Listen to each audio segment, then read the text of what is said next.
नमस्कार दोस्तों, कैसे हैं आप सभी। आशा करता हूँ अच्छे होंगे, स्वस्थ होंगे, मस्त होंगे और अपने पढ़ाई में व्यस्त होंगे। तो चलिए स्वागत करता हूँ आपका अपना यूट्यूब चैनल मैथ अड्डा सारण में। और आज से हम देखने वाले हैं बिहार एसएससी सीजीएल 2022 का जो प्लेटफॉर्म का एक क्वेश्चन बैंक आया है वॉल्यूम 1 के नाम से। इसमें 18 दिसंबर 2011 को पूछा गया प्रश्न है जीके जीएस। टोटल 75 क्वेश्चन हम करने वाले हैं। तो चलिए, अगर आप चैनल पर नए हैं तो चैनल को सब्सक्राइब कर लीजिए, साथ ही साथ बेल आइकन को दबा लीजिए ताकि हम कोई भी वीडियो अपलोड करेंगे उसका नोटिफिकेशन आपको मिलता रहे। अगर आप लोग का सपोर्ट रहा तो मैं एक दिन में 4-4, 5-5 सेट करके, इसमें टोटल जो है 10 सेट है। इसमें 10 सेट है। अगर आप लोग का सपोर्ट रहा, वीडियो अच्छा व्यू गया, लाइक गया, सपोर्ट करेंगे तो मैं मात्र 2 वीडियो में, यानी इसके अलावा और 2 वीडियो में टोटल 10 सेट जो है मैं समाप्त कर दूंगा, अगर आप लोग सपोर्ट करेंगे। चलिए बिना टाइम वेस्ट की क्लास को शुरू करते हैं। अगर वीडियो आपको थोड़ा सा भी अच्छा लगे तो लाइक ज़रूर कीजिएगा। चलिए आज का पहला क्वेश्चन हम देखते हैं। यहाँ पे आप सभी को मैं दिखा भी देता हूँ कि देख लीजिए, बीएसएससी सचिवालय सहायक में जो 18 दिसंबर 2011 में पूछा गया ये प्रश्न है। तो आज का पहला क्वेश्चन है कि केंद्रीय जल एवं विद्युत शोध केंद्र कहाँ स्थित है। तो ये जो है केंद्रीय जल और विद्युत शोध केंद्र जो है ये आपका खरगवासला में स्थित है। तो ऑप्शन ए क्या हो जाएगा, आपका राइट आंसर हो जाएगा। खरगवासला में नेशनल डिफेंस एकेडमी का मुख्यालय भी खरगवासला में है। ठीक है। यह भारत की प्रथम जल विद्युत परियोजना जो है कर्नाटक के शिव समुद्रम से 1902 में शुरू किया गया था। यह कावेरी नदी पे स्थित है। चलिए आगे बढ़ते हैं और दूसरा क्वेश्चन देखते हैं कि 1857 की क्रांति में निम्नलिखित में से इसे एक मित्र द्वारा धोखा मिला, ब्रिटिश द्वारा पकड़ा गया तथा मार दिया गया। तो वो कौन थे? तो तांती टोपे जो थे, इन्हें अपने मित्र के द्वारा धोखा मिला था, जिसके कारण ब्रिटिश द्वारा पकड़ा गए और उन्हें मार दिया गया था। तांतिया टोपे को उनके एक विश्वसनीय मित्र मानसिंह ने धोखा देकर क्या किया था? पकड़वा दिया था। कौन है? मानसिंह ने। तो चलिए ऑप्शन डी यहाँ पे आपका सही उत्तर हो जाएगा। अगला प्रश्न है कि 1929 में किसकी अध्यक्षता में आयोजित हुए भारतीय राष्ट्रीय कांग्रेस के लाहौर अधिवेशन में ब्रिटिश शासन से पूर्व स्वतंत्रता का प्रस्ताव पारित किया गया था। तो ये जवाहरलाल नेहरू की अध्यक्षता में 1929 में ये पारित किया गया था। तो ऑप्शन सी जो है आपका राइट आंसर हो जाएगा। 1929 के लाहौर अधिवेशन की अध्यक्षता जवाहरलाल नेहरू ने किया था और इस अधिवेशन में पूर्ण स्वराज के लक्ष्य को रखा गया था। और 1928 में कलकत्ता अधिवेशन की अध्यक्षता मोतीलाल नेहरू ने किया था और 1905 में बनारस अधिवेशन की अध्यक्षता गोपाल कृष्ण गोखले ने किया था। चलिए अगला प्रश्न है। वीडियो अच्छा लगे तो लाइक जरूर कीजिएगा कि राज्य के नीति निर्देशक तत्वों का कौन सा सिद्धांत महात्मा गांधी के दर्शन से जुड़ा हुआ है। तो ये ग्राम पंचायतों की स्थापना जो है राज्य के नीति निर्देशक तत्व का सिद्धांत महात्मा गांधी से जुड़ा हुआ है और इसे भारतीय संविधान के अनुच्छेद 4 में अनुच्छेद 36 से 51 तक राज्य के लिए नीति निर्देशक तत्वों का क्या किया गया है? वर्णन किया गया है। चलिए अगला प्रश्न है कि हड़प्पा सभ्यता संबंधित है। हड़प्पा सभ्यता जो है ये कांस्य युग से संबंधित है। तो ऑप्शन ए आपका राइट आंसर हो जाएगा। और भारत तथा चीन के बीच जो सीमा बनता है उसे मैकमोहन रेखा कहा जाता है। तो ऑप्शन बी आपका राइट आंसर हो जाएगा। रेडक्लिफ रेखा जो होता है भारत और पाकिस्तान के बीच संबंधित है। और डुरंडो रेखा की बात की जाए तो ये पाकिस्तान और अफगानिस्तान से संबंधित है। चलिए आगे बढ़ते हैं और अगला प्रश्न देखते हैं। अगला प्रश्न है कि नीचे दी गई प्रमुख घटनाओं का सही तिथि क्रम क्या है। सही तिथि क्रम पूछा गया है कि SLV 3 लॉन्च कब किया गया था, बांग्लादेश का बनना, सिक्किम भारत का 22वां राज्य बनना या 4 पोखरण परीक्षा। तो देखिए PSLV जो 3 लॉन्च हुआ था ये आपका 2001 में लॉन्च किया गया था। बांग्लादेश का बनना, सिक्किम भारत का 22, यानी देखा जाए तो पहले जो है बांग्लादेश का बनना होगा 1 नंबर पे। उसके बाद पोखरण परीक्षण जो हुआ था बांग्लादेश 1971 में बना था। उसके बाद पोखरण परीक्षण 1974 में हुआ था। सिक्किम 22वां राज्य कब बना था? 1975 में। यानी कह सकते हैं 2, 4, 3, 1, यानी कि ऑप्शन ए जो है आपका सही उत्तर हो जाएगा। अगला प्रश्न है निम्नलिखित में से किन देशों के समूह से भूमध्य रेखा गुजरती है। तो भूमध्य रेखा कहाँ से गुजरती है? तो ये कोलंबिया, केन्या तथा इंडोनेशिया से भूमध्य रेखा गुजरती है। तो ऑप्शन ए आपका बी आपका सही उत्तर हो जाएगा। चलिए आगे बढ़ते हैं। अगला प्रश्न है कि चीनी यात्री वेन सॉन्ग ने भारत का भ्रमण कब किया था।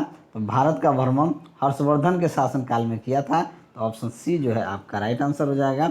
ये 629 एडी में भारत यात्रा पर आया था। वो लगभग कितने 15 वर्ष तक भारत में रहा था, चीनी यात्री जो था। चलिए अगला प्रश्न है कि संपूर्ण क्रांति का आह्वान किया था, तो संपूर्ण क्रांति का आह्वान जयप्रकाश नारायण के द्वारा किया गया था, तो ऑप्शन डी जो है आपका राइट आंसर हो जाएगा। संपूर्ण क्रांति का आह्वान किया गया था 1979 ईस्वी में। ठीक है, चलिए आगे बढ़ते हैं। विंग्स ऑफ फायर के लेखक कौन है? तो विंग्स ऑफ फायर के लेखक एपीजे अब्दुल कलाम थे। ऑप्शन ए जो है आपका राइट आंसर हो जाएगा। चलिए अगला प्रश्न देखते हैं कि भाखरा नागल बांध स्थित है, तो भाखरा नागल बांध स्थित है, ये आपका सतलुज नदी पर स्थित है, तो ऑप्शन बी जो है आपका सही उत्तर हो जाएगा। कल्हन द्वारा रचित राज तरंगिणी में वर्णन है, क्या वर्णन है? कश्मीर का इतिहास, तो ऑप्शन बी आपका सही उत्तर हो जाएगा। राजा राम मोहन राय संस्थापक थे, तो ये आपका ब्रह्म समाज के संस्थापक थे, तो ऑप्शन बी आपका सही उत्तर हो जाएगा।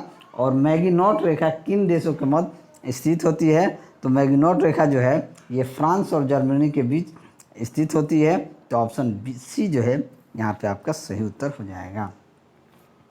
चलिए अगला प्रश्न है कि सतलुज नदी का उद्गम क्या है? तो सतलुज नदी का उद्गम जो है चीन में है, यानी कि ये तिब्बत में स्थित है, तो ऑप्शन बी आपका सही उत्तर हो जाएगा। और भारतीय संविधान ने भारतीय राष्ट्रीय ध्वज की रूपरेखा को अंगीकार किया था, तो ये 22 जुलाई 1947 को भारतीय संविधान सभा ने भारतीय राष्ट्रीय ध्वज के रूप को अंगीकार किया था। और स्वतंत्र भारत में राष्ट्रीय ध्वज पहली बार 14 अगस्त 1947 के मध्य रात्रि में लाल किले पे फहराया गया था, तो ऑप्शन डी यहाँ पे क्या हो जाएगा? सही उत्तर हो जाएगा। भारतीय राष्ट्रगान पहली बार गाया गया था, तो पहली बार 1911 में गाया गया था, तो ऑप्शन बी जो है आपका राइट आंसर हो जाएगा। 27 दिसंबर 1911 को कलकत्ता अधिवेशन में पहली बार भारत का राष्ट्रगान जनगण मन को गाया गया था। और भारत सरकार इसे 24 जनवरी 1950 को राष्ट्रगान के रूप में क्या किया था? अपनाया गया था। और इस गान की अवधि कितनी है? तो 52 सेकेंड की है। चलिए, भारत में श्वेत क्रांति के जनक माने जाते हैं, तो श्वेत क्रांति के जनक जो हैं डॉक्टर वी कुरियन को माना जाता है, तो ऑप्शन ए यहाँ पे आपका सही उत्तर हो जाएगा। अगला प्रश्न है, थोड़ा सा नीचे कर लेते हैं। भारत का राष्ट्रीय फल क्या है? तो भारत का राष्ट्रीय फल की बात की जाए तो आम है, तो ऑप्शन डी जो है आपका राइट आंसर हो जाएगा। राष्ट्रीय मिठाई जलेबी है, राष्ट्रीय फूल कमल है, राष्ट्रीय वृक्ष बरगद है, राष्ट्रीय पशु बाघ है, राष्ट्रीय विरासत पशु हाथी है, और राष्ट्रीय खेल हॉकी है। दुनिया का नवीनतम देश कौन सा है? तो दुनिया का नवीनतम देश की बात की जाए तो दक्षिणी सूडान गणतंत्र है, तो ऑप्शन ए जो है आपका राइट आंसर हो जाएगा। सूडान से अलग होकर दक्षिणी सूडान 2011 में अलग स्वतंत्र या गणतंत्र हुआ था। चलिए अगला प्रश्न है कि न्यूनतम साक्षरता वाला प्रदेश कौन सा है? तो न्यूनतम साक्षरता वाला प्रदेश की बात की जाए तो अपना बिहार है, तो ऑप्शन सी जो है आपका राइट आंसर हो जाएगा।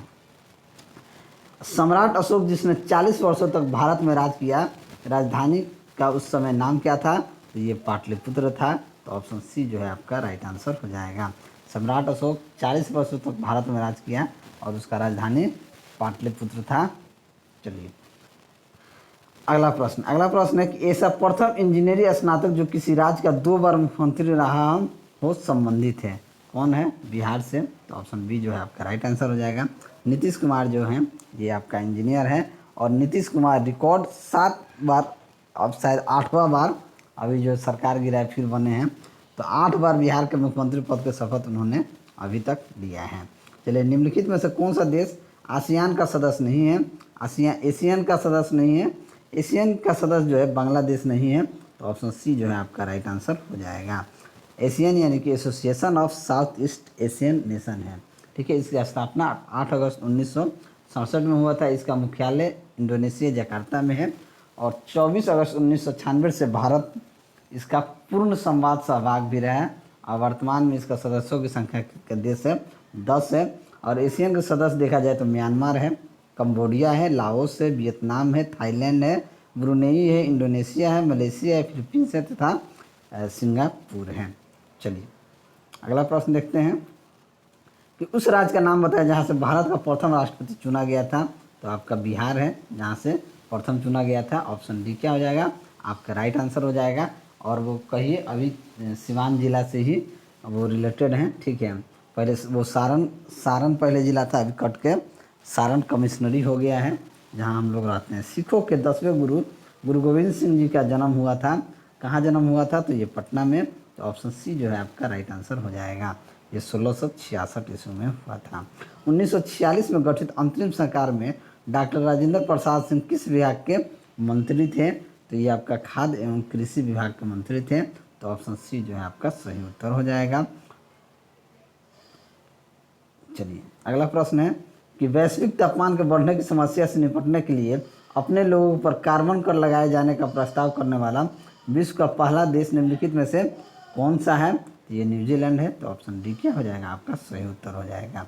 अगला प्रश्न है कि निम्नलिखित में से किस क्षेत्र में वर्ष 2005 में इंदिरा गांधी परमाणु अनुसंधान केंद्र ने उल्लेखनीय उन्नति की है? तो ये फास्ट ब्रीडर टेस्ट रिएक्टर के यूरेनियम प्लूटोनियम मिश्रित कार्बाइड ईंधन का पुनर्संसाधनीकरण हुआ है। तो ऑप्शन ए जो है आपका सही उत्तर हो जाएगा।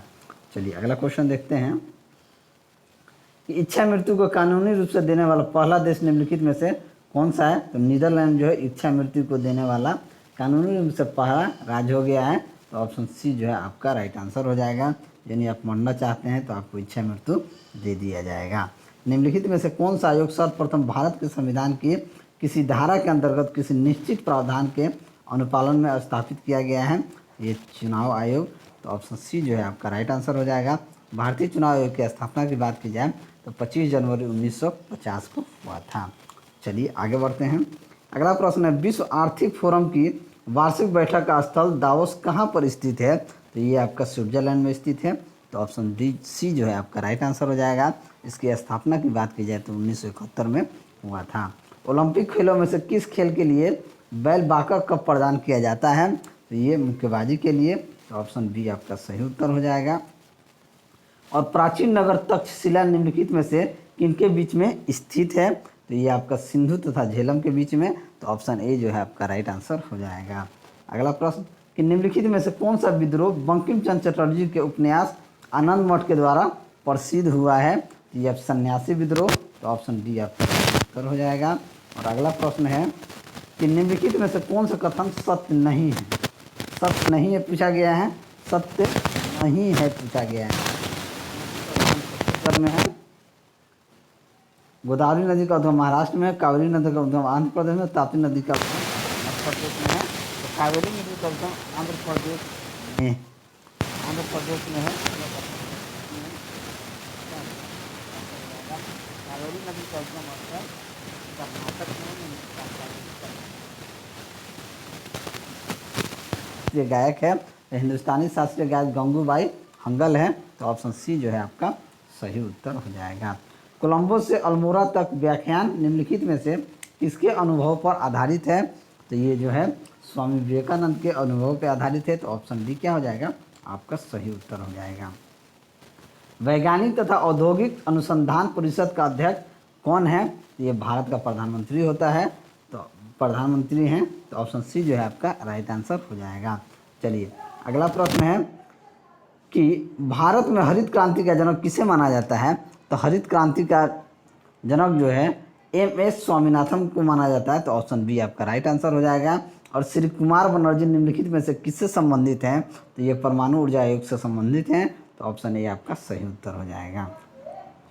अगला प्रश्न है कि राष्ट्रीय स्मार्ट गवर्नमेंट संस्थान कहाँ स्थित है? तो ये आपका हैदराबाद में है। तो ऑप्शन ए जो है आपका राइट आंसर हो जाएगा। और वह भारतीय टेनिस खिलाड़ी जो फिल्म निर्माण हेतु हॉलीवुड से जुड़े हैं तो ये लिएंडर पेस हैं। तो ऑप्शन ए आपका राइट आंसर हो जाएगा। अगला प्रश्न है कि लव निम्नलिखित में से किस खेल से संबंधित है? तो ये लव जो है टेनिस खेल से संबंधित है। तो ऑप्शन ए आपका सही उत्तर हो जाएगा। और 2014 के राष्ट्रमंडल खेल निम्नलिखित में से किस देश में आयोजित किए जाएंगे? उस वक्त का ये स्कॉटलैंड में हुआ था। तो ऑप्शन सी आपका सही उत्तर हो जाएगा। अगला प्रश्न है कि वृंदावन गार्डन स्थित है। तो वृंदावन गार्डन की बात की जाए तो ये मैसूर में स्थित है। तो ऑप्शन सी जो है आपका राइट आंसर हो जाएगा। उस राज्य का नाम बताया जहाँ से अधिकतम संख्या में केंद्रीय रेलवे मंत्री बने हैं। तो वो राज्य आपका कौन सा है? तो बिहार राज्य है। तो ऑप्शन बी आपका राइट आंसर हो जाएगा। बिहार राज्य से सबसे ज़्यादा सेंट्रल मिनिस्टर रेलवे में बने हैं ललित नारायण मिश्र, जॉर्ज फर्नांडिस, रामविलास पासवान, नीतीश कुमार तथा लालू यादव। और भारत के प्रथम रेल मंत्री जॉन मथाई थे। और वर्तमान में भारत के रेल मंत्री अश्विनी वैष्णव जी हैं। चलिए अगला प्रश्न है कि निम्नलिखित में से कौन एक टेनिस खिलाड़ी है। टेनिस खिलाड़ी कौन है? तो ग्रेग जोन्स जो है ये टेनिस खिलाड़ी हैं। तो ऑप्शन बी आपका राइट आंसर हो जाएगा। श्री एच आर भारद्वाज राज्यपाल हैं। तो श्री एच आर भारद्वाज की बात की जाए तो ये राज्यपाल कहाँ के हैं? तो ये कर्नाटक के हैं। तो ऑप्शन ए जो है आपका राइट आंसर हो जाएगा। ठीक है, चलिए बिहार का राज्यपाल अभी कौन है? तो श्री फागू चौहान है। और उत्तर प्रदेश के राज्यपाल कौन है? उसका आंसर जो है आप हमें कमेंट जरूर कीजिएगा। चलिए आगे बढ़ते हैं और अगला प्रश्न देखते हैं। मोबाइल सिम कार्ड में सिम का अर्थ क्या होता है? यानी कि सिम का अर्थ देखा जाए, सिम का अर्थ होता है, एस से होता है सब्सक्राइब, आई से होता है आइडेंटिफिकेशन, एम से होता है मॉड्यूल। क्या हो जाएगा? सब्सक्राइबर आइडेंटिफिकेशन मॉड्यूल, यानी कि ऑप्शन बी जो है ये आपका सही उत्तर हो जाएगा। अगला प्रश्न है कि निम्न में से कौन सा भारी पिंड सायकाल रात्रि में आकाश में सबसे अधिक चमकता है? तो सबसे अधिक क्या चमकता है? शुक्र। तो ऑप्शन डी जो है आपका राइट आंसर हो जाएगा। शुक्र पृथ्वी का निकटतम ग्रह होता है, इसे पृथ्वी की भग्नी भी कहा जाता है। समुद्रीय शीतल पवन बहती है। तो समुद्रीय शीतल पवन बहती है दिन में समुद्र से भूमि की ओर। तो ऑप्शन बी जो है क्या हो जाएगा? आपका सही उत्तर हो जाएगा। चलिए आगे बढ़ते हैं और अगला प्रश्न देखते हैं। अगला प्रश्न है कि यदि एक पेंडुलम से दोलन करने वाली घड़ी को पृथ्वी से चंद्रमा पर ले जाया जाए तो घड़ी क्या हो जाएगी? अगर सरल लोलक आवर्तकाल होता है टी बराबर 2π√L/g होता है। बात सुन, आवृत्ति क्या होता है? 1/, आवर्तकाल टी होता है। यदि पेंडुलम से दोलन करने वाली घड़ी को पृथ्वी से चंद्रमा पर ले जाया जाए तो घड़ी क्या हो जाती है? सुस्त हो जाती है। तो ऑप्शन ए जो है आपका राइट आंसर हो जाएगा। जब प्रकाश की तरंगें वायु से कांच में होकर गुजरती है तब कौन से परिवर्त प्रभावित होंगे? कहाँ से जाएगा? तो केवल तरंगदैर्घ्य तथा वेग क्या होंगे? प्रभावित होंगे। तो ऑप्शन डी जो है आपका राइट आंसर हो जाएगा। ठीक है, देखिए क्या होता है, अगर मान लीजिए ऊपर हवा है, नीचे कांच है, ये यहाँ से इंटर हुआ, यहाँ से विचलन करेगा ये आपका। तो ये क्या होता है? प्रकाश जो होता है, प्रकाशीय सघन माध्यम से प्रकाश का वेग कम, जबकि विरल माध्यम से क्या हो जाता है? अधिक होता है। और जब प्रकाश की किरण प्रकाशीय यानी कि रेल माध्यम से प्रकाश सघन माध्यम प्रवेश करती है तो वो माध्यम के पृष्ठ पर खींचे हुए लंब की ओर क्या हो जाती है? मुड़ जाती है। चलिए आगे बढ़ते हैं। अगला प्रश्न है कि एक पिंड की कुल दूरी का आधा भाग v1 से यात्रा करता है तथा शेष आधा भाग v2 से यात्रा करता है, तब उस पिंड का औसत वेग क्या हो जाएगा? कुल दूरी क्या हो जाएगी? औसत वेग होता है कुल दूरी बटा कुल समय। ठीक है, क्या होता है? कुल दूरी बटा कुल समय। मान लीजिए यहाँ से ए से बी तक एक दूरी है, टोटल लंबाई मान लीजिए 2x है। आधा जो है v1 वेग से करता है, आधा v2 वेग से करता है। ठीक है, तो औसत वेग कुल दूरी बटा समय, मान लीजिए टोटल दूरी कितना हो जाए? 2x। आधा जो है आधा x1 मान लीजिए v1 से, x2 v2 से। अगर इसका करेंगे LCM लेंगे तो ये क्या हो जाएगा? v1 LCM v1 into v2 हो जाएगा। v1 कटेगा तो ये हो जाएगा x v2 प्लस v2 यानी कि x v1। यहाँ से x कॉमन लेंगे तो ऊपर बचेगा v1 प्लस v2 बटा v1 इंटू v2। x से x कट जाएगा यानी ये हो जाएगा 2v1 बटा v2, 2v1 इंटू v2 बटा v1 प्लस v2, यानी कि ऑप्शन डी जो होगा ये आपका सही उत्तर हो जाएगा। चलिए आगे बढ़ते हैं। एक्स किरणों का उपयोग क्रिस्टल संरचना के अध्ययन के लिए किया जाता है, क्योंकि ये इसलिए किया जाता है क्योंकि एक्स किरणों की तरंगदैर्घ्य जो होता है तथा क्रिस्टल के अंतर परमाणु की दूरी की परिमाण की कोटि समान होती है। तो ऑप्शन बी यहाँ पे आपका सही उत्तर हो जाएगा। अगला प्रश्न है कि मनुष्य के नेत्र के रेटिना पर प्रतिबिंब बनता है। प्रतिबिंब कहाँ बनता है? वास्तविक तथा उल्टा होता है। तो ऑप्शन डी जो है आपका राइट आंसर हो जाएगा। रेटिना क्या होता है? पर्दे की भांति काम करता है। चलिए अगला प्रश्न है कि सीमेंट के ग्राइंडिंग प्रक्रम के अंतर्गत क्लिंकर चूर्ण में जिप्सम मिलाने का उद्देश्य क्या होता है? तो उसका होता है कि सेटिंग के दर को क्या हो जाता है? मंदित करना। तो ऑप्शन डी जो है आपका राइट आंसर हो जाएगा। प्राकृतिक गैस का मुख्य अवयव क्या होता है? तो प्राकृतिक गैस का मुख्य अवयव जो होता है ये आपका मीथेन होता है। तो ऑप्शन ए जो है आपका राइट आंसर हो जाएगा। अगर आप सभी को वीडियो अच्छा लगे तो लाइक कीजिएगा, दोस्तों में शेयर कीजिएगा। अगर आप चैनल पर नए हैं तो चैनल को सब्सक्राइब जरूर कीजिएगा। चलिए अगला प्रश्न है कि पौधों में क्लोरोफिल बनाने के लिए कौन सा तत्व सहायक होता है? तो ये मैग्नीशियम जो होता है ये क्लोरोफिल बनाने के लिए सहायक होता है। तो ऑप्शन बी जो है आपका राइट आंसर हो जाएगा। और वह तापमान जिस पर सेंटीग्रेड तथा फ़ारेनहाइट थर्मामीटर की रीडिंग एक समान होती है। तो -40 डिग्री जो होता है इस पर सेल्सियस और फ़ारेनहाइट दोनों सेम होता है। तो ऑप्शन डी जो है आपका राइट आंसर हो जाएगा। इसे आप निकाल सकते हैं C/100 बराबर F माइनस 32/180। इस पे आप निकाल भी सकते हैं। ठीक है, चलिए आगे बढ़ते हैं और अगला प्रश्न देखते हैं कि निम्नलिखित में से कौन सा पदार्थ नाभिकीय रिएक्टर में मंदक का काम करता है। तो मंदक का काम कौन करता है? भारी जल जो होता है ये आपका मंदक का काम करता है। तो ऑप्शन सी यहाँ पे आपका सही उत्तर हो जाएगा। प्रकाश संश्लेषण का अंतिम उत्पाद क्या होता है? तो प्रकाश संश्लेषण का अंतिम उत्पाद जो होता है कार्बोहाइड्रेट होता है। तो ऑप्शन ए यहाँ पे आपका सही उत्तर हो जाएगा। आगे बढ़ते हैं और अगला प्रश्न देखते हैं कि एस्बेस्टस के कारण होने वाले प्रमुख रोग क्या होते हैं। तो ये आपका एम्फिस्मा जो होता है ये इसका कारण होता है। तो ऑप्शन ए आपका राइट आंसर हो जाएगा। इंसुलिन उत्पादित होता है। इंसुलिन जो है ये कहाँ उत्पादित होता है? तो ये पेनक्रियाज में यानी कि अग्नाशय द्वारा। तो ऑप्शन डी यहाँ पे आपका सही उत्तर हो जाएगा। और मनुष्य के शरीर में पैरों की हड्डियाँ क्या होती हैं? तो ये आपका फिबुला तथा टिबिया होती हैं। तो ऑप्शन बी आपका राइट आंसर हो जाएगा। विटामिन ए की कमी के कारण क्या होता है? तो विटामिन ए की कमी के कारण नाइट ब्लाइंडनेस रोग होता है। तो ऑप्शन सी यहाँ पे आपका सही उत्तर हो जाएगा। चलिए आगे बढ़ते हैं। अगला प्रश्न है कि वायु का वेग संबंधित है। वायु का वेग जो है ये दाब प्रवणता से संबंधित है। तो ऑप्शन सी आपका सही उत्तर हो जाएगा। और मानव शरीर में रक्तचाप नियंत्रित होता है। तो ये आपका अधिवृक्क ग्रंथि से होता है। तो ऑप्शन ए यहाँ पे आपका क्या हो जाएगा? सही उत्तर हो जाएगा। चलिए आगे बढ़ते हैं और अगला प्रश्न देखते हैं कि कंप्यूटर में वायरस संबंधित होता है। तो ये वायरस संबंधित जो होता है प्रोग्राम से होता है। तो ऑप्शन सी आपका सही हो जाएगा। और अधातु में सामान्यतः विद्युत की कुचालक होती है परंतु ग्रेफाइट विद्युत का सुचालक होता है क्योंकि इसमें शिथिलता बद्ध इलेक्ट्रॉन होते हैं। तो ऑप्शन बी आपका क्या हो जाएगा? सही उत्तर हो जाएगा। चलिए अगला प्रश्न देखते हैं। आगे बढ़ते हैं और ये आपका वातावरण में सर्वाधिक प्रचुर गैस जो है ये कौन है? तो वातावरण में प्रचुर मात्रा में गैस की बात की जाए तो ये आपका नाइट्रोजन है। तो ऑप्शन ए आपका सही उत्तर हो जाएगा। चलिए आगे देखते हैं और बस यहीं तक है। चलिए अगर वीडियो आप सभी को अच्छा लगा हो तो वीडियो को लाइक कर दीजिएगा, दोस्तों में शेयर कर दीजिएगा। अगर आप हमारे चैनल पर नए हैं तो चैनल को सब्सक्राइब कर दीजिएगा। मैं ऐसे ही वीडियो लेकर आपके सामने हाजिर होता रहूँगा। चलिए मिलते हैं अगले वीडियो में, तब तक के लिए जय हिंद।